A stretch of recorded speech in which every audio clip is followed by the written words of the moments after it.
Uh-oh, we got a visitor here. Oh my goodness. Pippin. Hi there.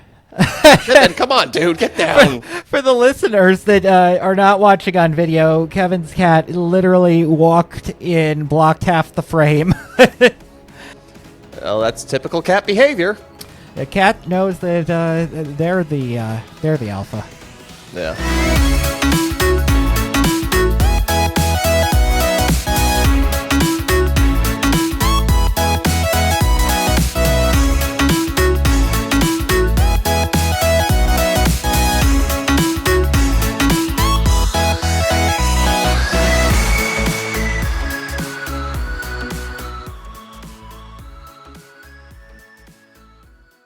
I believe in America.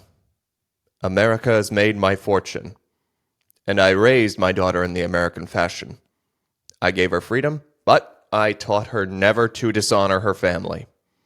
She found a boyfriend, not an Italian. She went to the movies with him. They stayed out late. I didn't protest. 2 months ago, he took her for a drive with another boyfriend. They made her drink whiskey. And then Kevin, I'm going to cut you off right there. First off, you don't have a daughter. Second, I don't think you're not Italian. I'm a quarter Italian, and I'm not even going to attempt this monologue. Coda, you're right. I don't have a daughter, and I probably don't have any Italian blood in me. I'm pretty sure if I went back like 5 or 6 centuries, I could find somebody, which is the case with everybody in their ethnic heritage. If you go back far enough, you probably will find a little bit of everything. But I am not Italian. But that is actually the opening monologue to The Godfather by the character Bonacera. And I still haven't forgotten it after 18 years. So, well, nice job. All right, Coda. So what are the spirits telling you for our episode today? Let's see. They say they didn't do nothing. They didn't see nothing, and they don't know nothing. Emphasis on the apostrophe after the N. So no G? No G. Sounds like snitches get stitches? Yeah, that's basically kind of sums it up. Maybe not the exact words, but I'd say that's the sentiment. Well, if anybody hasn't picked up by now, we are doing a movie about the mafia, and what better movie about the mafia than the 1972 iconic movie, The Godfather. The mafia movie. Yeah. Now, as always, I did a tarot card pick from the Major Arcana, and I ended up with the Devil. Now, I'm going to defend this because that I was trying to... it was too obvious. I was like, is there another card that fits? No, the Devil. I mean, we're talking about temptation, being trapped in a sense of a negative environment, destructive behavior. I mean, it fits perfectly. I mean, I couldn't disagree at all. I mean, I think it also sums up perfectly. So we remember the iconic baptism scene in which Michael is taking the vows of baptism as a godfather, and he's being asked, do you renounce Satan? While they are cross-cutting to him having the heads of the 5 families whacked, and he's saying, I do renounce him. Really, it is perfectly suited for this movie. Yeah.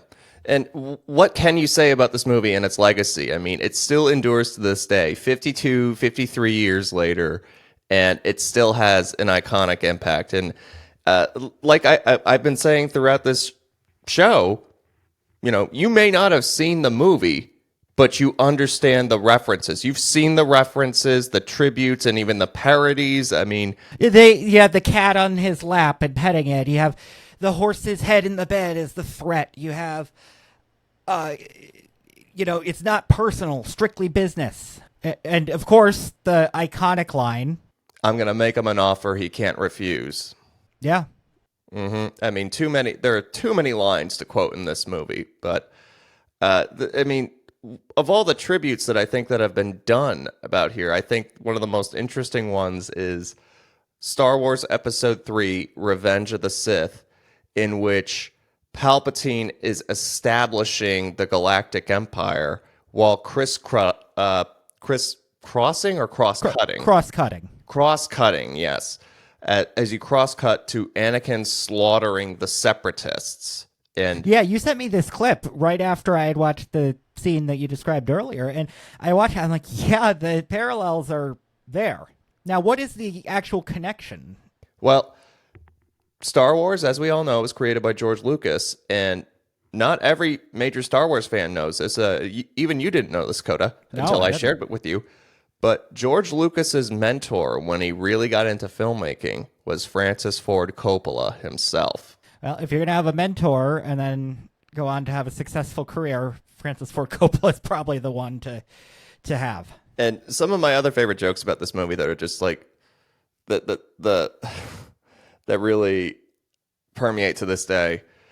One of my all-time favorite shows is 30 Rock, and Alec Baldwin's character Jack Donaghy, like he looks up to his boss, the CEO of General Electric, Don Geiss, who is played by Rip Torn. He looks up to him like he's a god, and he's explaining to Tina Fey's character all the reasons why he loves him, and he's given a litany of his accomplishments, including one of them, which he mentions, is trademarking. I'm going to make him an offer he can't refuse. Trademarked 1974, he emphasizes. And the little detail in that I love is that Godfather was an instant hit, but it was released in 1972. That means that this phrase was like, permeating the culture, and it hadn't occurred to the filmmakers to maybe protect themselves here. So Rip Torn's character came in and just took the iconic phrase from them. It's crazy. You think like there's so much stuff behind the scenes, but trademarking the most like famous line in the movie, it has to be the biggest oversight since letting what It's a Wonderful Life fall into the public domain for a few years. It was the fact that it was out there for 2 years and it hadn't occurred to them. I mean, Yeah. that's just the brilliance of the show. So, I mean, let's just go all the way back to the beginning with this. So it originally, the Godfather originally premiered on March 14th, 1972, premiering at Lowe's State Theater in Times Square, New York City. And it had a nationwide release about 10 days later, March 24th, 1972. And here we are 52 years later, still discussing it. Yeah. And it was my first time seeing it. Surprise, surprise. Now, I want to give a little insight into that because, I saw it. I thought it was pretty good. Not necessarily great. Now, I'm not saying other people should have the same view, but for me, there's a couple things with my viewing experience that is tricky. I have a very hard time focusing, and a 3-hour movie is going to generally be pretty hard for me. That's why I've always watched a lot of TV. You'd have commercial breaks, and then you could come back and refocus. Also, there were so many characters. Yeah, I understand what you mean. I remember when I was first watching Game of Thrones, the first couple seasons, you're like, wait a minute, who's this guy? How is this, connected? Until, like, by season 3, I guess it had occurred to the showrunners, okay, we have to, have a previously on Game of Thrones synopsis before the beginning of each episode so you know who is who. But I could totally understand that in a long ass movie like this. I mean, the one thing that might be able to help you is if you keep on with the saga is part 2, while also incredibly long, has an intermission. So you might be able to That's refresh nice. yourself. Yeah, and you sent me a clip after I shared kind of my preliminary opinion about the movie, and it was validating. Yeah, so the clip I'm talking about is the end of a Family Guy episode. I think it's called Griffin Family History, in which Peter is basically giving a deathbed confession of saying, I did not care for The Godfather. And everybody in the family is like, how can you even say that? And he's like, it takes forever getting into the movie. I've never been able to finish it. And they're like, you never even finished it? Yeah, it's understandable. I mean, that wedding scene just drags on and on. I will say the one part that I did like is when they got King Charles to sing one of Louis Prima's famous songs. Not really him, but it looked pretty much exactly like him. Yeah. Mm-hmm. I understand the details about the wedding. I don't have the exact runtime, but it is pretty long to introduce everybody to this movie for the first time. And I even thought the same thing when I first saw that. But when you go back and you rewatch everything, you know who's who, it's like, okay, I'm appreciating this more because it's one of those moments where it's like you are being immersed in their world. You are being shown how the Corleone family operates. You show what goes on behind the scenes and who's who. And in fact, the character Johnny Fontaine, who's supposed to be based on Frank Sinatra, shows up, which sets a subplot in motion and everything. So Yeah, I think it's worth a rewatch on my part because yeah, you don't know where it's necessarily going if you haven't seen it before, but once you've seen the movie, you know, okay, I understand where, you know, this is an important thing to set the context. right. And I think it's absolutely fitting that you made that joke about King Charles being the old man singing at the wedding because let's face it, the royal family probably has their fair share of skeletons in closets. Now, literally or metaphorically? I mean, I would go metaphorically, but considering the length and the vastness of their empire and everything, I would not be surprised if it was literal. Yeah, I In think some that's cases. fair. All right. So all you really need to know about this movie and the plot, ultimately, because it's a lot to take in, it's a lot to get in there.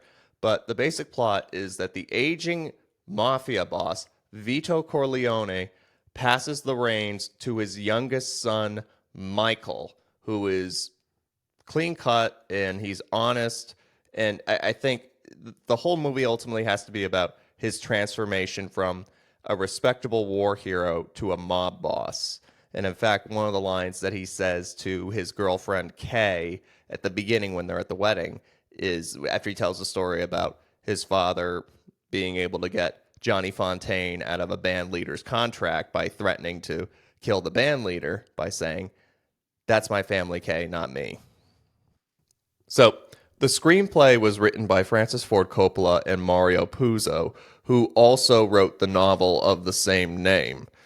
And if we're going to get into the cast, it's like, oh my God, I don't think I've ever seen such a star studded and amazing cast before. Marlon Brando leads as Don Vito Corleone. Coda, do you have any familiarity with Brando and his influence? I believe he's the Godfather. Uh, That's the extent. okay. Well, all you need to know is that he was one of the most influential actors of the 20th century, like real method.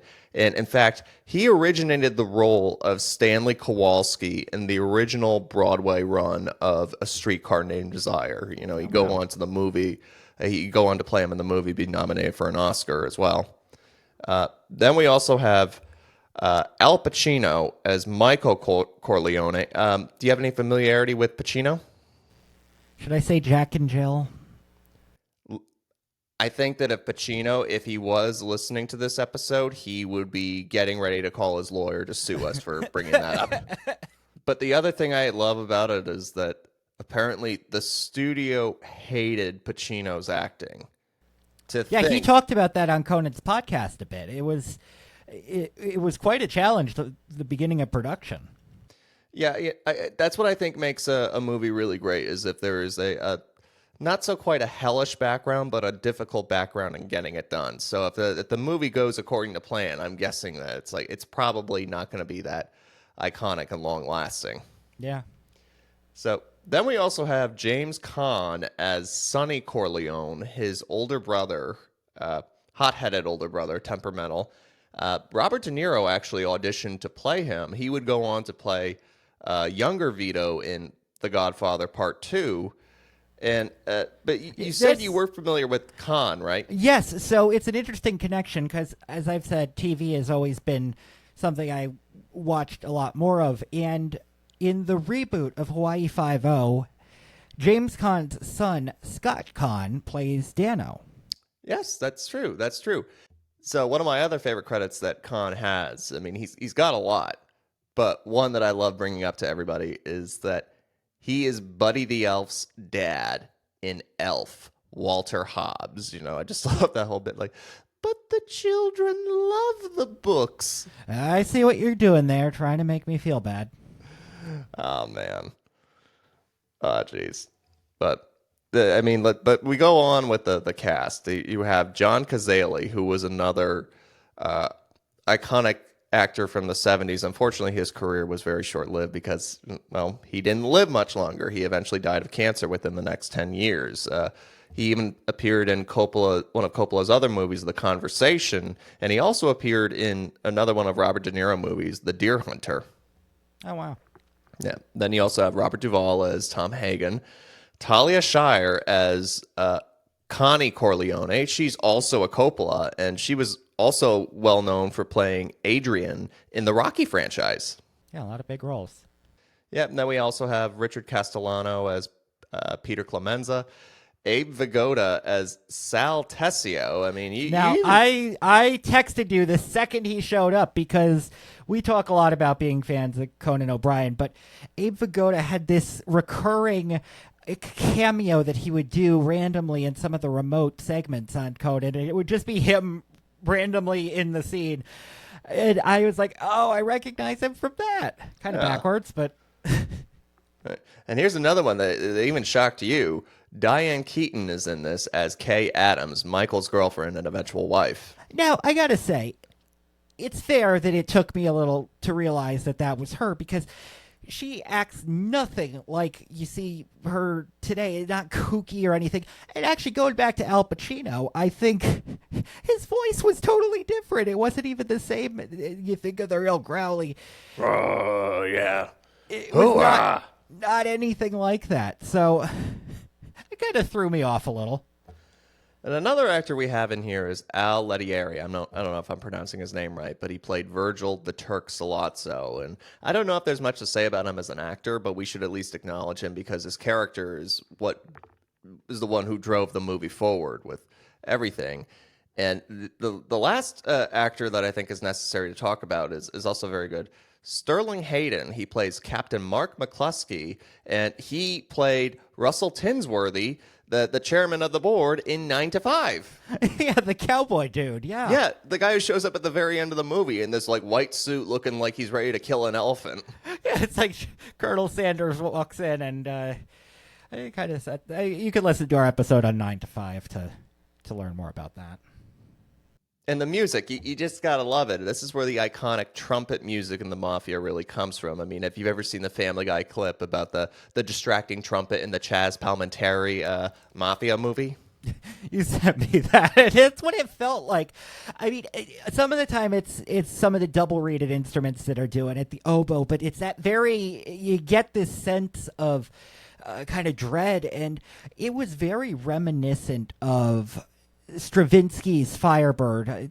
In high school band, I played 2 numbers from that. I did Berceuse and Finale, which was the more reminiscent one, as well as Dance Infernal / Inferno, depending on who did the arrangement and what they wanted to call it. But yeah, that double reeded haunting sound, it just instills this fear of something bad's gonna happen.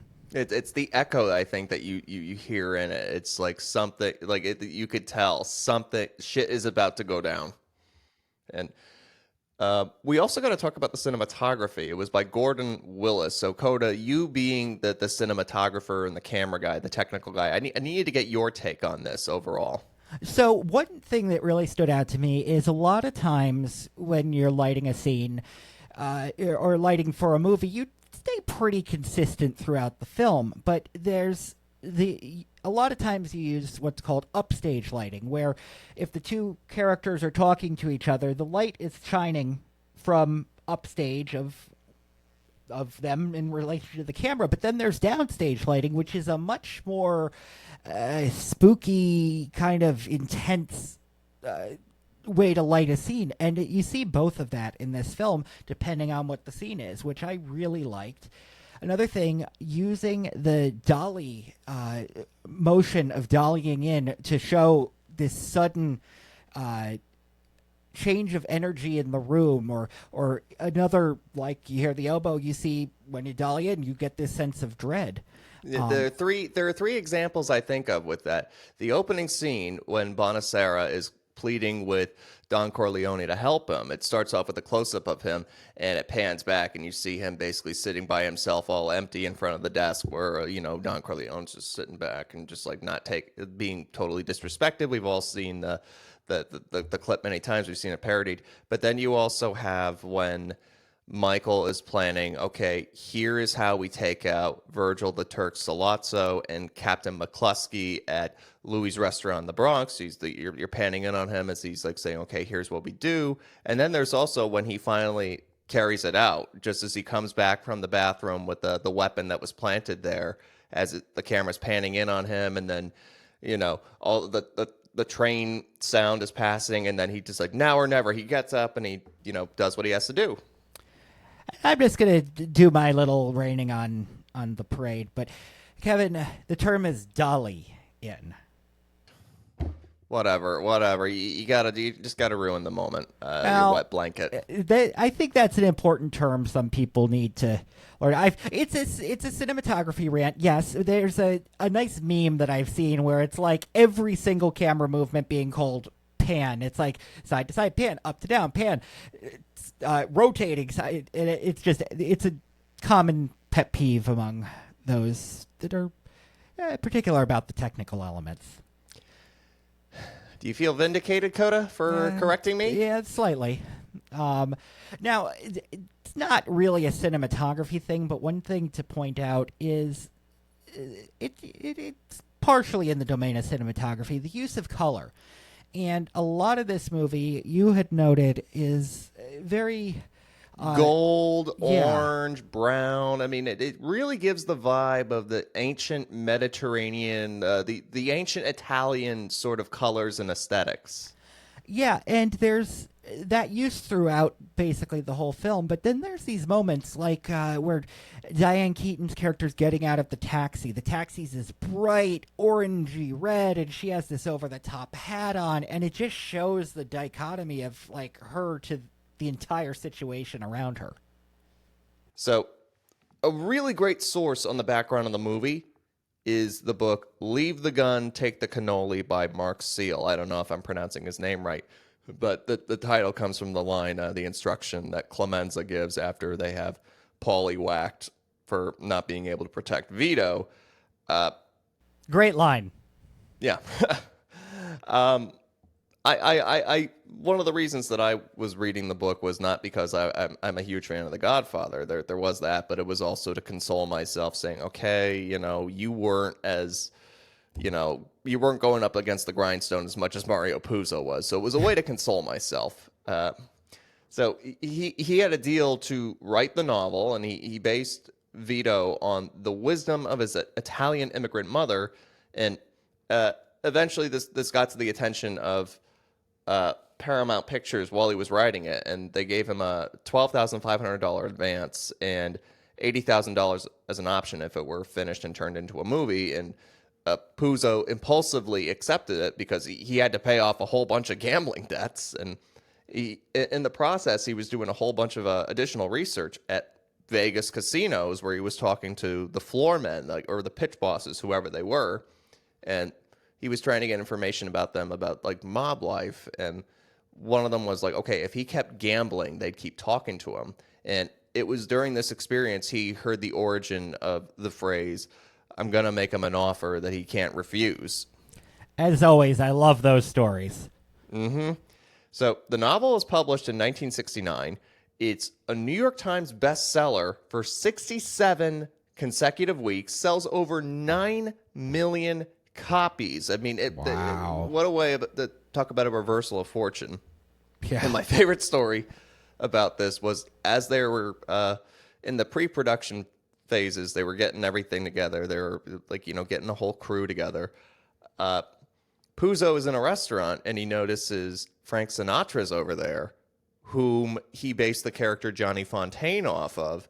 And he went over to say hello to him, and Sinatra was well aware of this, and he chewed him out, and it was this very ugly encounter. And as they were walking out, Puzo and his friend, I can't remember who it was, but Puzo said to him, you don't understand how terrible of a situation this was.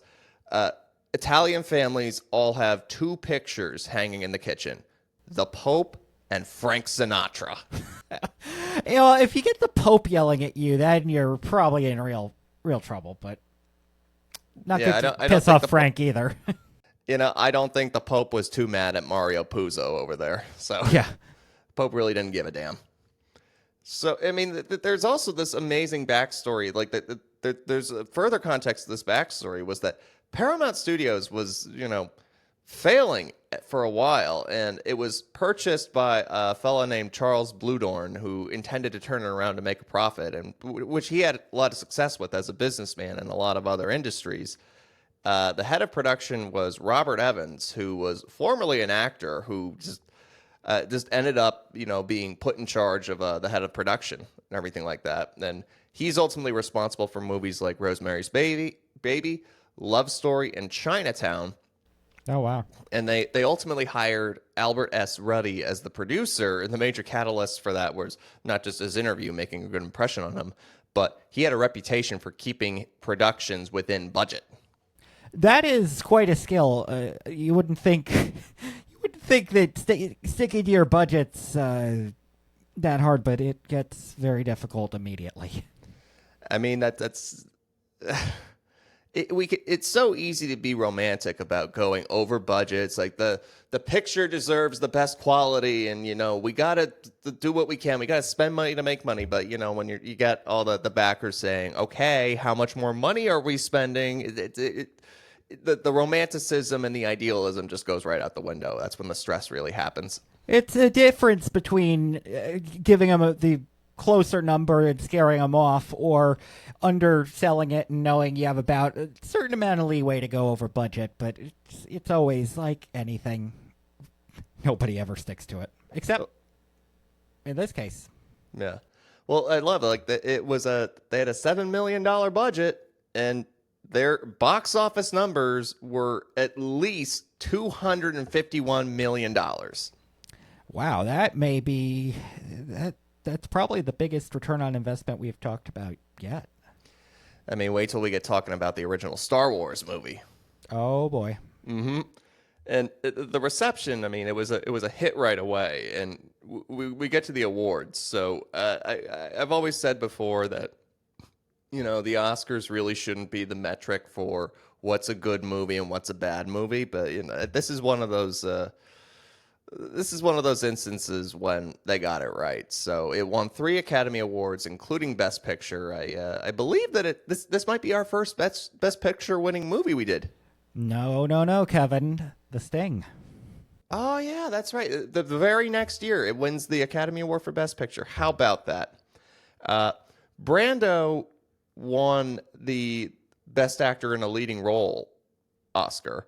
And what's so memorable about this was that Brando refused the award, and he sent a woman named Sacheen Littlefeather to the Oscars to reject the accolade on his behalf, saying that it was based on the injustice and the appropriation of the depiction of Native Americans in film. So, and then I saw you sent me the clip, and then I saw the other one you sent on Dick Cabot's show. He's asking Brando about, would you do it differently? And he's like, not really.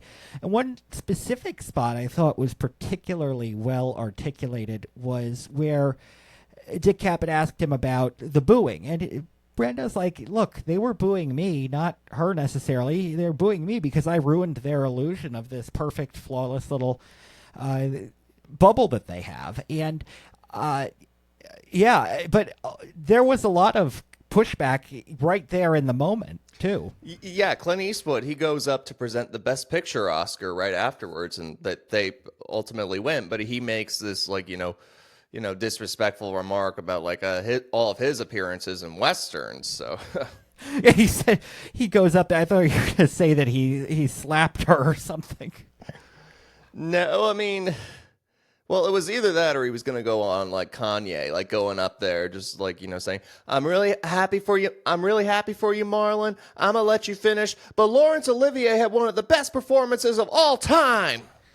You thank God neither of those, especially Kanye. Oh, Kanye. Did we ever think we'd get to this point where we're dealing with him now? I don't think we did. No. But I don't think anybody's surprised either. It's very hard to be surprised by the direction it's gone. Yeah.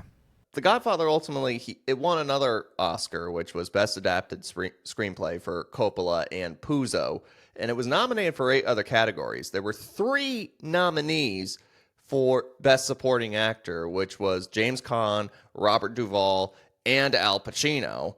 And it was also nominated for Director for Coppola. He lost to, what's his name, Bob Fosse for Cabaret, I believe. And it was also nominated for Best Original Score, Best Costume Design, Best Sound, and Best Film Editing. Wow. Yeah, I mean, but the fact that it comes home with the big one, I think that's all that really matters in the end. Yeah. Best Picture. So, you know, you got some pretty interesting characters in this. I mean, especially from the leadership perspective. So I like to think about Vito, Sonny, and Michael. So there are these 3 main distinctions about them, and that Vito is calm, calculated, and he's willing to compromise. Sonny, very hot-headed and impulsive, got a temper. I mean, it's hard for him to control everything. So not just that he was like, oh yeah, he whacked Bruno Tattaglia as a way to like send a message to the families over there. It was also that like, oh, he's cheating on his wife with his mistress. You see several times throughout the movie, so he has a hard time keeping everything in control. And even the moment when they first meet with Sollozzo, he tries to interject over there, and his father like chews him out. It's like, don't ever speak out of turn like that again. Yeah. And Michael, in the end, he is cold and calculating. So if you think he's cold and calculating in this movie, wait until you see part 2. Now, there was a section of this movie that you brought up an interesting point about. Yeah, the whole narrative about when Michael hides out in Sicily after killing Sollozzo and McCluskey. So my sister-in-law pointed out to me at some point a long time ago. She was like, I didn't think that trip to Sicily was even necessary. So what do you think? Do you think it was necessary? I think it was fun to see, but the movie is just so long. I mean, you gotta trim it up a little bit. I mean, I understand where you're going from this. Like we said, it's 3 hours long. There are several moments in any 3-hour movie where you're like, was this necessary or was that necessary? And I kind of think it was necessary because it might have been a symbolic way to prepare him for taking over as head of the family. I mean, he's going back to his father's homeland. He immigrated from the city of Corleone, and there's a lot of stuff over there that happens too. I mean, he ends up getting married to Apollonia, who is eventually killed in a car bomb. But the whole fact that he's still with Kay in that time, he still hasn't officially broken up with her, and when he comes back, he hasn't even told her that. Yeah, I think that's a decent point. The movie is just still too long. I'm sorry. I wish there was a way to have like a wormhole when it came to movies where you could jump back and forth and not have to do it. But I guess the benefit is that if you watch this movie again, you'll know which parts you can skip and everything because you're familiar with everything. Oh, that's a good point. Mm-hmm. And the big thing that we got to talk about though is mafia movies and like this. There's this unrealistic portrayal of organized crime that we find just so captivating and entrancing that is totally, not real life. I mean, this whole, I think we talked about it when we did Goodfellas too, about how. Yeah, this romanticized version of the mob. Yeah, where it's like, all right, you're like the detail that was always brought up whenever I was covering this was that it was like the Westerns. Like, we like to think that we would be cowboys in the Old West, taking the law into our own hands and everything. But the reality is we wouldn't want to go back there. Yeah, it's a fictional construct. A myth, really. Yeah. Especially in this movie, is the idea of this principled mafia where everyone has like all this integrity and everything like that. The big thing that I think about is when they had the meeting of the 5 families and they're talking about drugs over there, and this one mob boss is always like, I paid my guys extra to make sure that they didn't use it, and I want it kept away from kids. I mean, don't you think like a real mobster is like, hey, if a 9-year-old wants to buy my stuff, then let him buy it because I get to make money. Yeah, apparently the mafia didn't like dealing with drugs a lot, but in the cases that I guess they did, there wasn't this kind of code of honor, Yeah, I mean, at least to my knowledge. I think like one of the best depictions of the ugliness of the mob is in the final act of Goodfellas. So after they had the whole montage of everybody getting bumped off, where they have the piano solo to Layla, it ends with Pesci getting whacked, and like the final act of the movie is like based around the day when Henry gets arrested, and it's just like there's the whole fallout in which everybody's trying to get him and his wife killed, and he has to go into witness protection and everything. It's very ugly. And another movie I think is great is The Irishman. Have you watched that yet? I haven't. You showed me that one scene, but yeah, you were mentioning an interesting technique that they did. Yeah. So every time a character is introduced, as long as it doesn't have anything to do with the storyline, like you'll have a freeze frame of the character and the subtitles will give you the character's name, and you'll get this description of how this guy died, like, okay, shot 5 times on his front porch or killed by a car bomb, to ultimately imply like it doesn't end well for everybody. Not everybody gets to have this somewhat peaceful end like Vito did while he was playing with his grandson in the garden. Now that scene was really interesting to me because it showed, okay, he now actually is a grandfather, but it really was kind of the transition from Godfather to grandfather, and just the innocence of him, the kid thinking when he's collapsing, dying, that it's like him goofing around. And that's not the kind of depiction you see in a lot of these other films. It was kind of like he went back to a life of normalcy that really would not be possible. He died in his own garden of relatively natural causes. Heart attack, but it still wasn't because somebody else came over and shot him up. Exactly. And the other detail also about this being an unrealistic mob movie is when Tessio tries to betray Michael at the end, there's the whole bit where everybody, surrounds Tessio, and he realizes, okay, they found out, and he tries to plead with Tom Hagen, the family's consigliere, saying, Tom, can you help me out for old time's sake? And he says, I'm sorry, Sal. And he says, tell Michael wasn't personal, only business.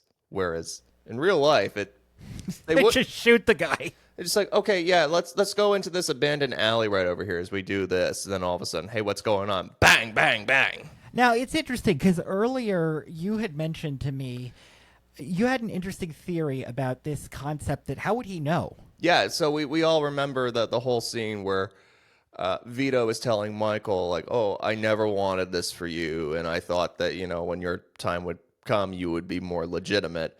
But in the beginning of that scene, he's telling him, okay, here's what's going to happen. Someone's going to arrange a meeting with you. It's going to be proposed by somebody that you trust, and you'll be brought to this meeting, and over at that meeting, you will be assassinated. And it's the whole bit like, how did Vito know this? It's hyper specific, but you have to wonder, perhaps Vito did this as well. Like he had done it to somebody else in the past and knew that, okay, this is what's going to happen to my son. I mean, maybe it has been commented on because Kevin, the movie's 50 years old. There are probably multiple dissertations written about it. I don't know that anything we're saying is new. Yeah, it's not like Al Pacino could be listening to this episode like, oh my God, I didn't realize that. I had to make the raspy voice for Al Pacino. That's the voice that you expect, not whatever he sounds like in the movie. Hoorah! So, Coda, in the end, how would you pitch this movie? I think there's a lot of great storytelling moments in it. We talked earlier about some of the character interactions, but one interesting aspect that I thought was really interesting was how they utilized subtitles. It was basically letting the audience almost be a character within the scene. When you need to understand what's going on, the subtitles are there. But in scenes like when they're in the Italian restaurant, they don't put the subtitles up because you're supposed to, as the audience, feel a bit isolated, like the police chief in that situation. And I think we've all probably been in situations where people are speaking another language. You have no idea if they're talking about you or what, so you just kind of sit there and look around. And I thought that was a really cool tool that they used. And just overall, lots of similar, very good practices for storytelling.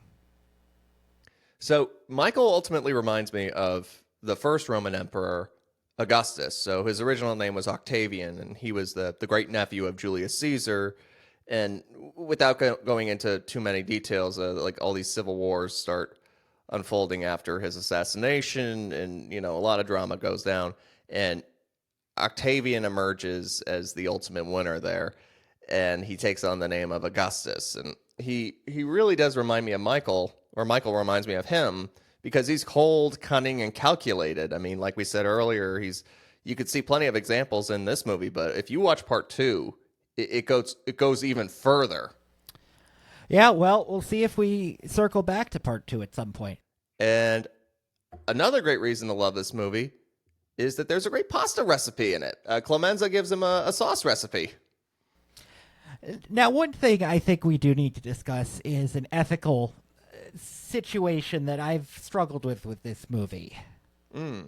Let's hear it. So, the horse head. Oh, yeah. Now, I don't know if people know this already or not. That's not really the revelation. It was a real horse's head that was used in the movie.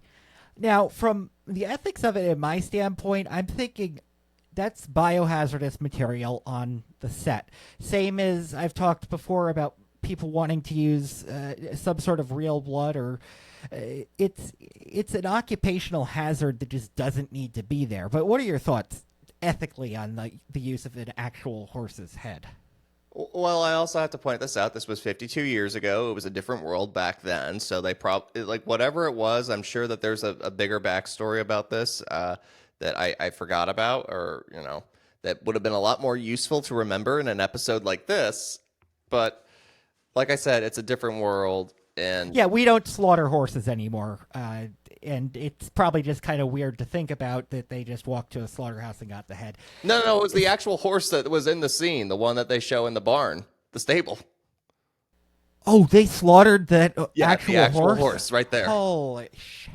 Yeah, that's what makes it all the more interesting. So, obviously, as someone whose family has had a horse farm for 20 plus years, I don't like it because I've been surrounded by horses my whole life.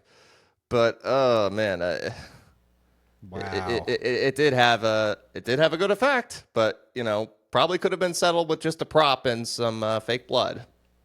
I think they probably have the technology to rig something like that up, but it's the mindset of filmmaking. And you had mentioned another Francis Ford Coppola scenario that was an ethical dilemma. Yeah, so another movie that he did, Apocalypse Now, which sees him returning with Brando. But at the end of the movie, when Brando's character, Colonel Walter E. Kurtz, dies, it's without revealing too much, there's a little cross-cutting like we saw with the baptism scene here, in which when he is dying, there's also cross-cutting this sacrificial offering of a ritualistic sacrifice of a water buffalo right there. And that's actually a real sacrifice that you're watching the buffalo being hacked to pieces.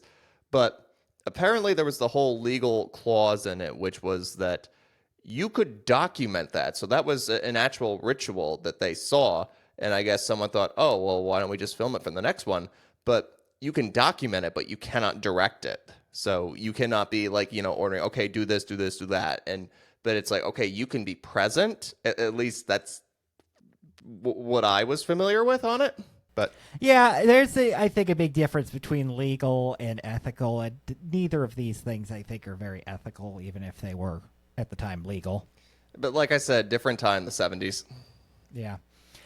Well, on a brighter note, I get to pick the next movie, and that's going to be Kubo and the Two Strings. We haven't done an animated film yet. It's stop motion animation, but still animation. I think it'll be a good example.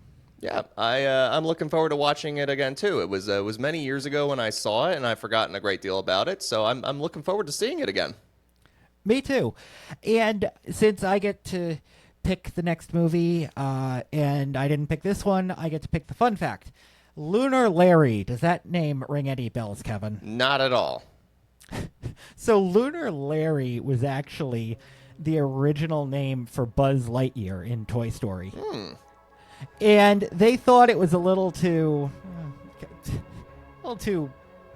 Kooky. silly. Yeah, kooky. And they changed it to Buzz Lightyear because they wanted to honor Buzz Aldrin. At least that's how the story goes. Well, do you think Pixar would have made a movie called Lunar Larry later that also would have bombed? I don't know. I think they chose the right name. I agree with you. 30 years later, it's Buzz Lightyear still sounds better than Lunar Larry. Can't believe it's 30 years. All right. Well, that's going to do it for Movie House Mystics. As always, I'm Cody Yule. And I'm Kevin Gainey. Hey everyone, Coda here. Just wanted to issue a bit of a correction about the horse and Horsehead. The horse in the movie was not the same one used for the head. There was a little confusion, and I think Kevin and I will have a good discussion about this on a future episode. Not next episode. Next episode, Kubo and the Two Strings. We're not going to talk about it. But after that, stay tuned.